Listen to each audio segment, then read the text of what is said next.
Assalamualaikum warahmatullahi wabarakatuh. Di sini saya Elita Ikhwan Putri akan menjelaskan bagaimana cara menggunakan aplikasi Zahir Accounting. Kita klik dulu aplikasinya.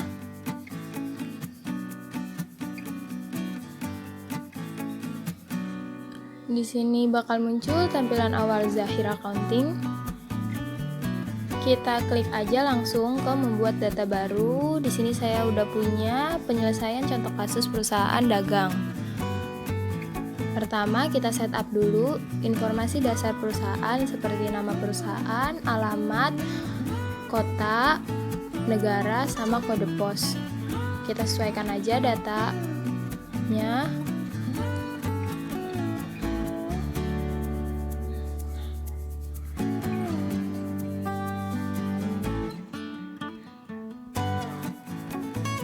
Selanjutnya kita bakal muncul periode akuntansi. Kita isi Januari, terus kita sesuaikan tahunnya yaitu tahun 2014. Kita lanjutkan, bakal muncul konfirmasi akhir, terus kita proses. Selanjutnya bakalan muncul konfirmasi mata uang fungsional. Kita klik aja Indonesia Rupiah, terus kita klik selesai. Setelah semua informasi dasar perusahaan telah terinput, pertama kita klik modul data-data dan data rekening. Di sini kita akan menyesuaikan akun. Caranya kita klik akun yang akan disesuaikan 2 kali, terus kita klik edit, lalu ada konfirmasi, terus kita klik nama yang akan kita sesuaikan. Di sini saya menyesuaikan 5 akun. Yang pertama piutang usaha, persediaan 1, utang usaha, penjualan barang 1, sama biaya 1.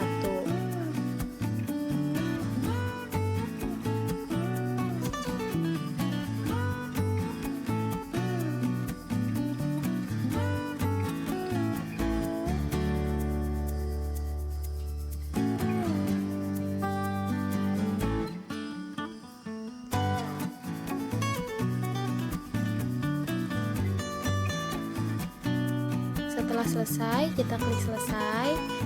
Kita klik menu setting yang ada di atas. Lalu kita pilih menu saldo awal akun, dan di sini kita akan menginput saldo awal akun perusahaan, mulai dari kas, bank, piutang dagang, persediaan, asuransi, akumulasi penyusutan, modal disetor sampai dengan laba ditahan.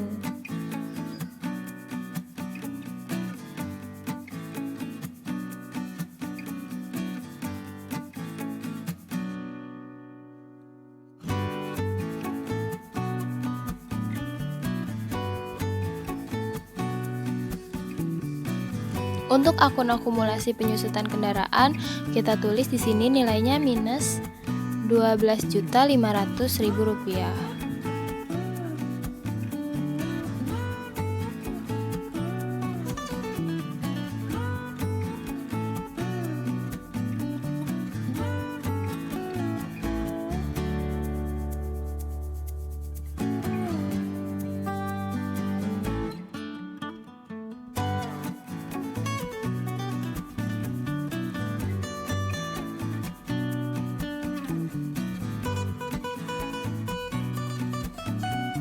Setelah semuanya telah terinput dan nilai sebesarnya 00, kita kunci data, lalu kita lanjut ke tahap selanjutnya. Kita lanjut ke saldo piutang.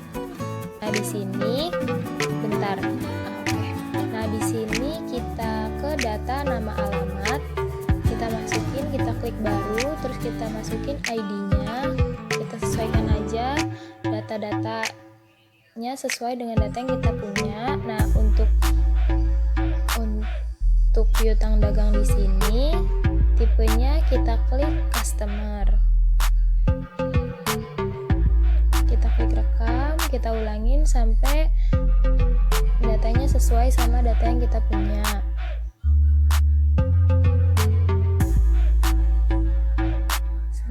Kita klik klik selesai. Selanjutnya kita ke menu setting yang ada di atas. Kita ke saldo awal piutang. Nah, di sini kita menginput saldo awal piutang. Kita sesuaikan aja, mulai dari nama pelanggan, terus tanggal, nomor invoice, dan piutang total, nilai piutang. Kita ulangin lagi sampai ke 3 perusahaan tersebut terinput.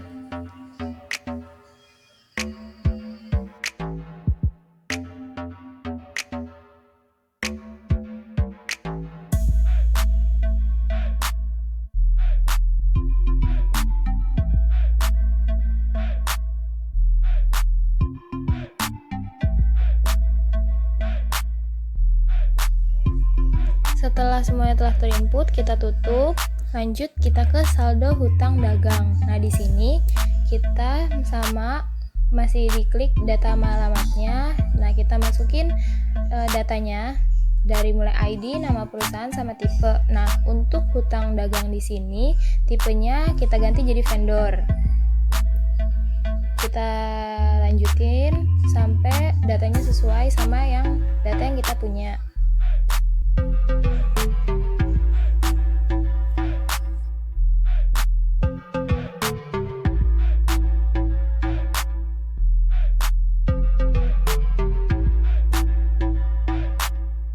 Setelah selesai menginput nama, data nama dan alamat, sekarang kita akan menu setting yang di atas ke saldo awal hutang usaha.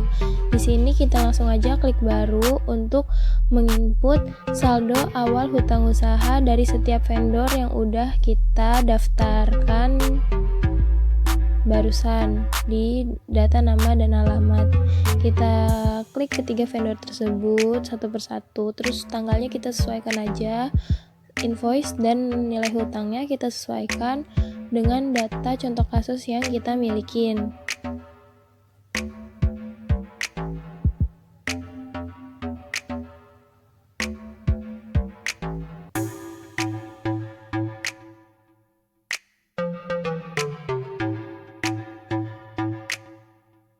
Setelah semua perusahaan telah terinput nilai hutangnya, kita lanjut ke transaksi selanjutnya, saldo persediaan. Di sini kita masih di modul data-data, kita klik satuan pengukuran buat membuat satuan pengukuran yang baru yaitu unit. Kita klik rekam, habis itu selesai. Habis itu kita ke daftar produk. Nah, di sini kita buat daftar kelompok barang yang baru yaitu barang elektronik. Nah, kita checklist ketiganya. Habis itu kita sesuaikan aja kode produknya dengan data yang kita punya. Kita input semua datanya.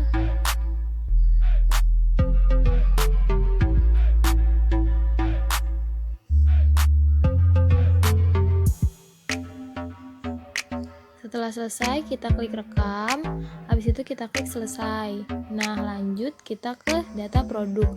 Di sini kita menginput barang apa saja yang akan kita masukin ke dalam daftar barang ini. Pertama, kita input kode barang, deskripsi barang tersebut, satuan unit tersebut, sama kelompok barang tersebut. Terus kita klik rekam. Untuk menginput data barang atau persediaan, di sini kita memakai satuannya unit, sama kelompok barangnya kita pakai satuannya barang elektronik. Semua data barang atau persediaan diinput sesuai dengan data yang kita punya, mulai dari nama, kode barang, deskripsi, kelompok barang, dan satuan unit. Disesuaikan aja sama data yang kita punya.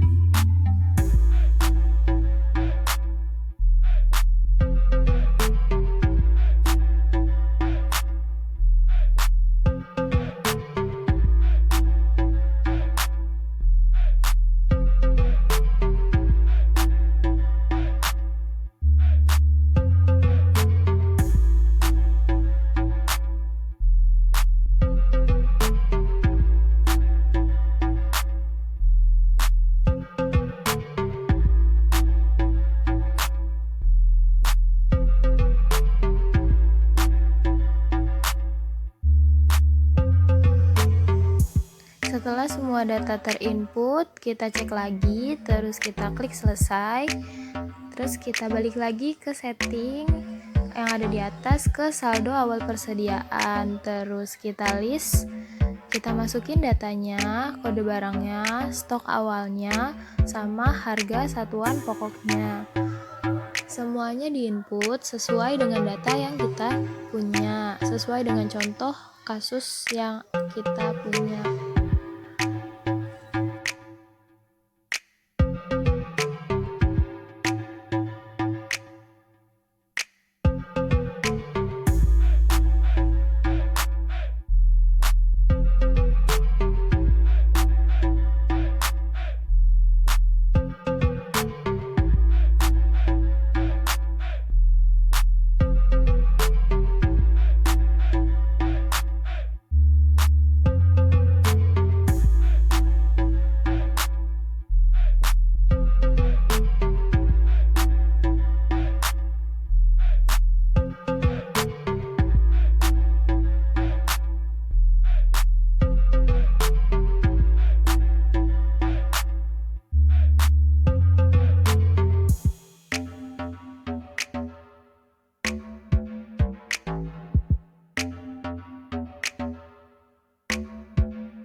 Setelah semua data terinput, kita tutup, terus bakalan ada konfirmasi, kita klik aja oke.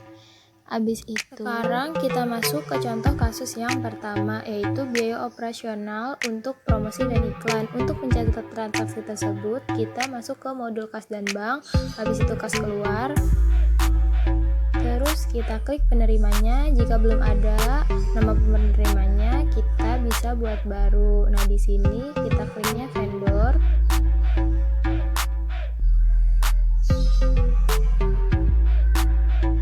Terus kita klik rekam. Nah, di sini kita klik 2 kali untuk mencari kode akun. Selanjutnya kita sesuaikan tanggalnya.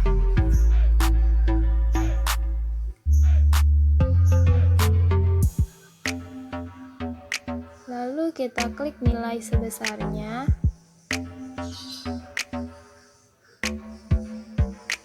Selanjutnya kita sesuaikan dulu apakah datanya udah sesuai atau belum. Selanjutnya kita klik rekam. Nah, untuk melihat transaksinya kita langsung aja ke daftar transaksi kas keluar. Nah, di sini kalau udah ada kita klik selesai. Selanjutnya kita ke contoh kasus yang kedua untuk transaksi pembayaran piutang sebagian. Nah, di sini kita langsung aja ke modul penjualan. Terus kita klik ke modul pembayaran piutang usaha. Terus kita sesuaikan akun kasnya pada bank. Terus kita pilih customernya yaitu Megantara PT. Di sini kita sesuaikan aja datanya sesuai sama data yang kita punya. Yang pertama mulai dari tanggal, terus habis itu nominal, jumlah yang dibayar, terus diskon, lalu sebesarnya.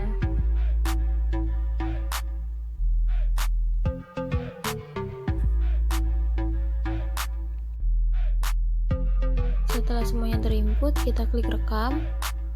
Nah, untuk melihat transaksinya, kita langsung aja ke pembayaran piutang usaha. Terus kita klik selesai. Transaksi selanjutnya sales order. Di sini kita masih di mode yang sama, kita klik sales order. Terus di sini kita buat nama pelanggan yang baru karena nama pelanggannya nggak ada. Kita klik customer yang keempat, ID-nya, tipenya customer. Terus kita sesuaikan aja tanggalnya. Habis itu kita sesuaikan aja datanya sesuai data contoh kasus yang kita punya. Untuk mencari data persediaan, kita lihat yang paling bawah. Di situ ada 4 tombol, ada hapus baris, rekam ulang, buka ulang, sama stock list. Kita klik yang stock list, habis itu bakalan muncul tampilan data persediaan perusahaan. Nah, kita klik sesuai dengan kebutuhan data di contoh kasus yang akan kita selesaikan. Terus kita klik biaya lain-lainnya, sesuaikan aja 0. Habis itu bakalan muncul totalnya. Terus kita klik rekam. Habis itu kita ke sales order untuk melihat transaksi yang sudah dilakukan. Lanjut ke transaksi selanjutnya. Di sini masih di modul yang sama, terus kita klik modul pengiriman barang. Nah, di sini tinggal kita sesuaikan aja datanya sesuai dengan data penyelesaian kasus kita masing-masing. Nah, di sini penyesuaian tanggal faktur, penginputan data persediaan.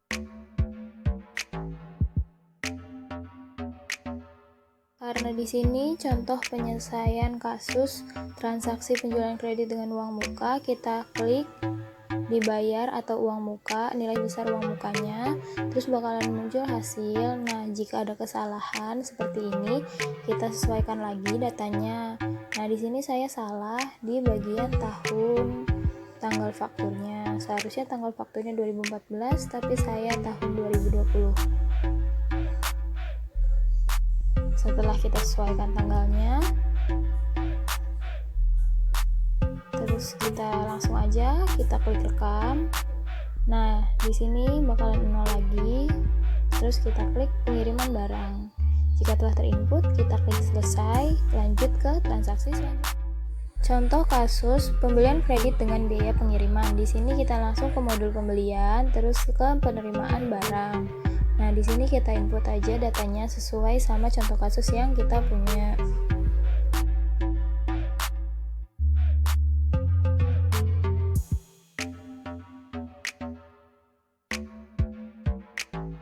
Kita input semua datanya. Nah, di sini untuk nama pemasok, jika kita belum ada nama vendornya, kita buat baru aja.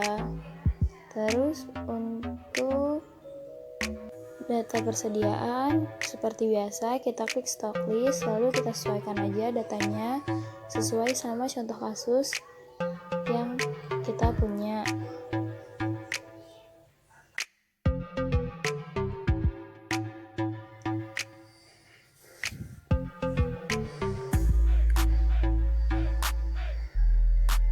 Untuk penginputan biaya pengiriman, kita klik biaya lain-lain, kita masukkan nominal sebesarnya. Nah, di sini kita sesuaikan dulu akunnya. Nah, di sini akunnya udah sesuai, kita lanjutkan. Kita cek lagi jika datanya sudah sesuai dengan data contoh kasus yang sedang kita selesaikan. Kita langsung ke klik rekam.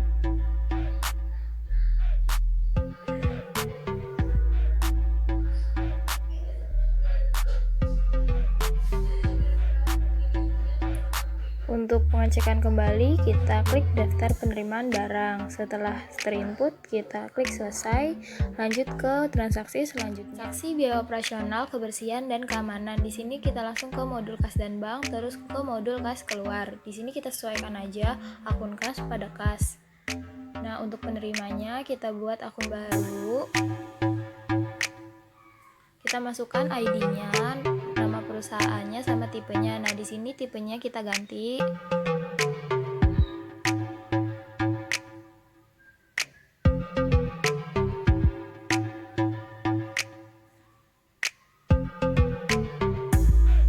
Terus kita klik rekam.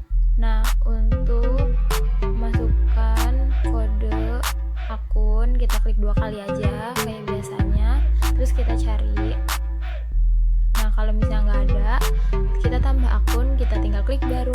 Terus kita klik kualifikasinya, yaitu biaya operasional, terus namanya apa, kebersihan dan keamanan. Kita klik baru aja, kita klik rekam. Nah, di sini kita input nilainya sebesarnya. Terus kita sesuaikan tanggalnya, jangan lupa. Kalau lupa nanti nggak bisa terinput datanya.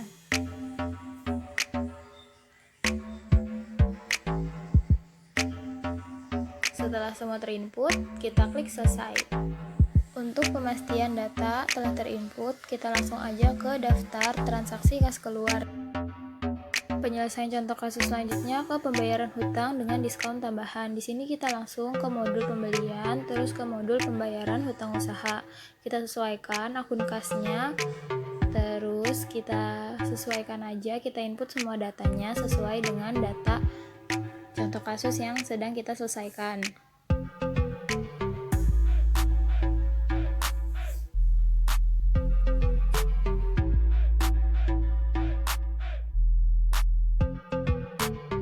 Setelah semua data telah terinput, kita langsung klik rekam.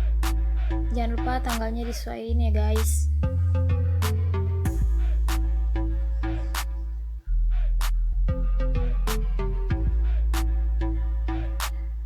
Nah, untuk pemastian data, kita ke daftar pembayaran hutang. Selanjutnya, transaksi penjualan tunai dengan salesman. Di sini kita langsung ke mode penjualan, terus kita klik pengiriman barang. Di sini kita input datanya sesuai sama contoh kasus yang kita punya, mulai dari tanggal faktur, nama pelanggan, dan invoice-nya.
Selanjutnya kita input nama salesman yang akan menjadi perantara pengiriman barang tersebut.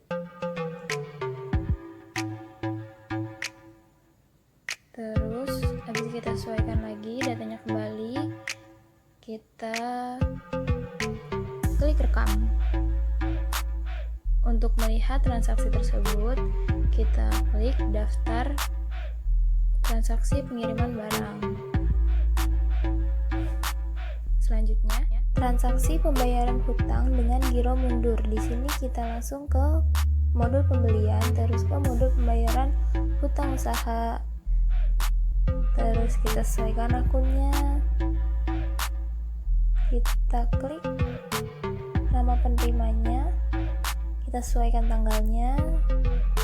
Nah, di sini di pojok kanan atas ada kotak giro mundur. Nah, itu kita checklist.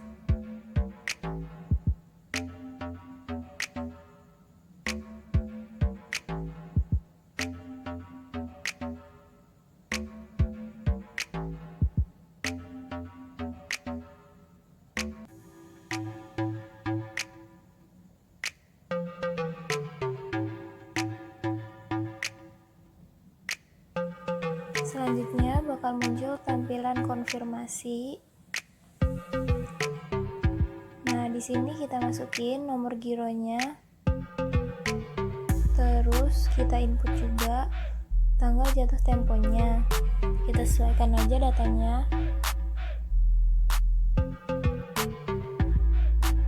Terus kita klik OK.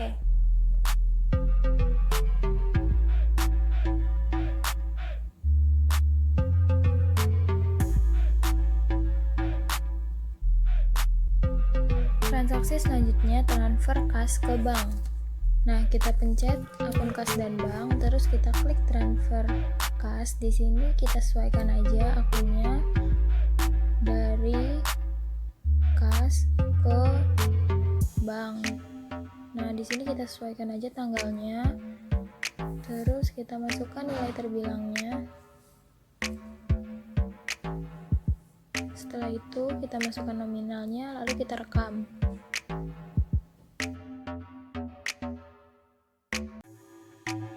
Transaksi selanjutnya pencairan giro dari giro keluar. Nah, tadi kan kita udah bikin giro keluar tuh. Nah, sekarang tinggal gironya dicairin. Gimana caranya? Kita klik transaksi yang kemarin. yang baru aja kita input. Terus kita klik giro cair. Nah, di sini bakal ada konfirmasi petunjuk giro cair. Nah, terus kita klik aja rekam. Nah, di sini transaksinya udah hilang, berarti gironya udah cair. Selanjutnya penyesuaian barang rusak di gudang. Kita ke persediaan, terus kita ke penyesuaian persediaan. Di sini ditemukan tadi TV rusak. Nah, kita sesuaikan aja barangnya. Kita sesuaikan aja, kita input semua datanya sesuai sama transaksi yang di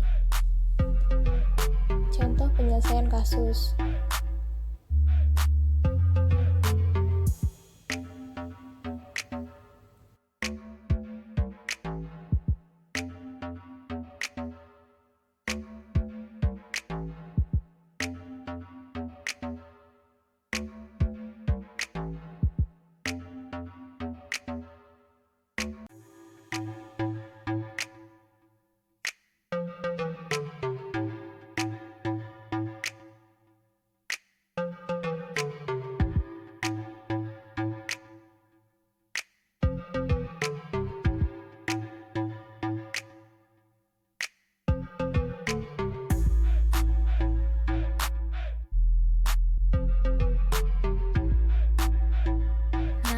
Sampai di sini dulu video penggunaan aplikasi Zahir Accounting.